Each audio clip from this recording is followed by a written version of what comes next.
Bonjour, je vais vous parler aujourd'hui de 3 films qui ont été présentés à Cannes.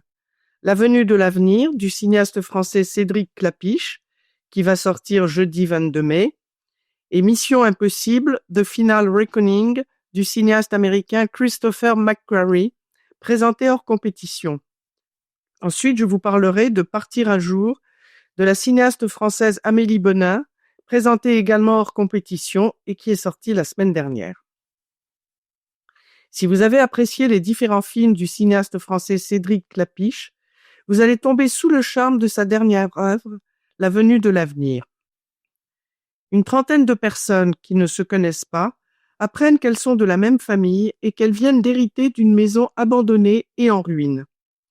4 d'entre eux décident de s'y rendre pour faire un état des lieux.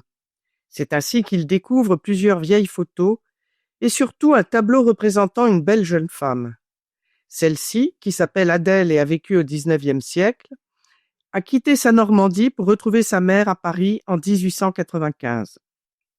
Ce superbe tableau, qui est attribué à Claude Monet, permet au cinéaste de faire des allers et retours entre 2 époques et surtout de filmer un magnifique voyage à la recherche de son passé.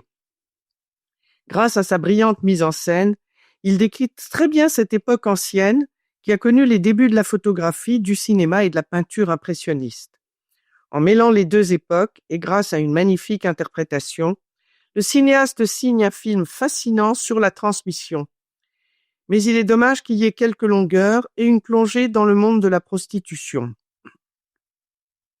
Les amateurs de films spectaculaires seront à la fête avec Mission impossible, The Final Reckoning du cinéaste américain Christopher McQuarrie.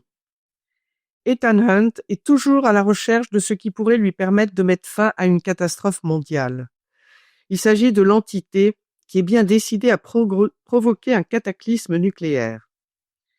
Dirigé par la présidente, il part pour l'Arctique afin de retrouver le sous-marin Sébastopol, où il compte trouver les informations nécessaires pour pouvoir détruire l'entité.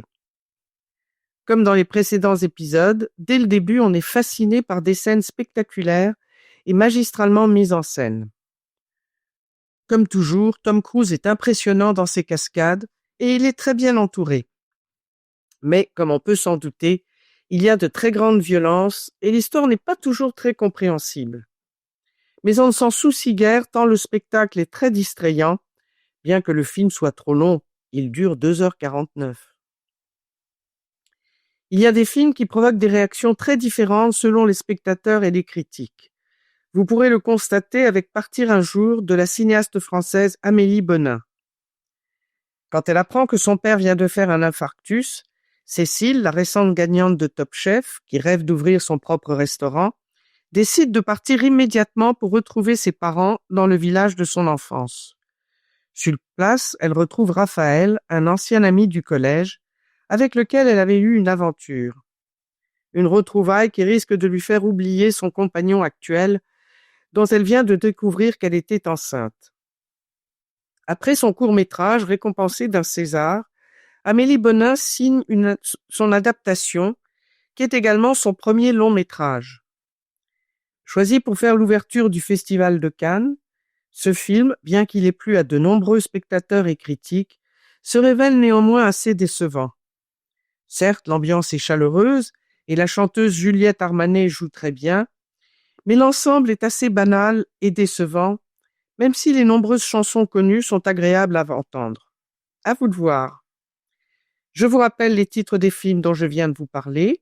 La venue de l'avenir du cinéaste français Cédric Klapisch, Mission impossible de Final Reckoning du cinéaste américain Christopher McQuarrie et Partir un jour de la cinéaste française Amélie Bonin.